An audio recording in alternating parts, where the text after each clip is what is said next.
முதலமைச்சர் விஜய் அவர்கள் திருச்சி மீட்டிங்கில் சில விஷயம்லாம் சொல்லியிருந்தாரு. என்ன அப்படின்னா, நம்மளை பார்த்து கேலியும் கிண்டலும் பண்ணுறவங்க பண்ணிக்கிட்டே தான் இருக்கணும். நான் வந்து இதில் இப்போ ரொம்ப சந்தோஷப்படுறேன். ஸோ இவங்க எல்லாம் தான் எனக்கு எனர்ஜி. தயவு செஞ்சு அதை நிப்பாட்டிடாதீங்க. இன்னும் நீங்கள் பண்ணிகிட்டே இருங்க. அப்போ தான் நான் வந்து இன்னும் ஃப்ரெஷ்ஷாக என்னோடய வேலையை நான் இன்னும் திறமையாக செய்ய முடியும் அப்படின்ற மாதிரி சொல்லியிருந்தாரு. ஸோ இந்த விஷயம் யாரை மீன் பண்ணி சொல்கிறாரு அப்படின்றது மக்களாகிய நம்ம எல்லாத்துக்குமே தெரியும்.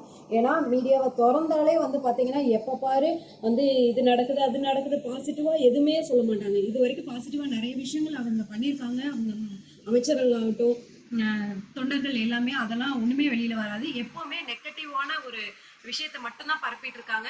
ஆனாலும் அதை வந்து பாசிட்டிவாக சொல்கிறாரு முதலமைச்சர் விஜய் அவர்கள். ஸோ இது எனக்கு ரொம்ப பிடிச்சிருக்கு. இதை தயவு செஞ்சு நிப்பாட்டாதீங்க, இன்னும் நிறைய பண்ணுங்க. நான் அப்போதான் நான் இன்னும் நிறைய விஷயங்கள் நான் மக்களுக்கு செய்யணும் அப்படின்னு நான் நினைக்கிறேன். நீங்கள் தான் என்னோட எனர்ஜியே அப்படின்ற மாதிரி சொல்கிறாரு. ஸோ இது கொஞ்சம் புதுமையாக இருந்தாலும் ஸோ அவர் எந்த அளவுக்கு வந்து எடுத்துக்கிறாரு அப்படின்றதுல தான் விஷயம் இருக்குது. நெக்ஸ்ட் ஒரு சூப்பரான வீடியோவில் நான் உங்களே பார்க்குறேன்.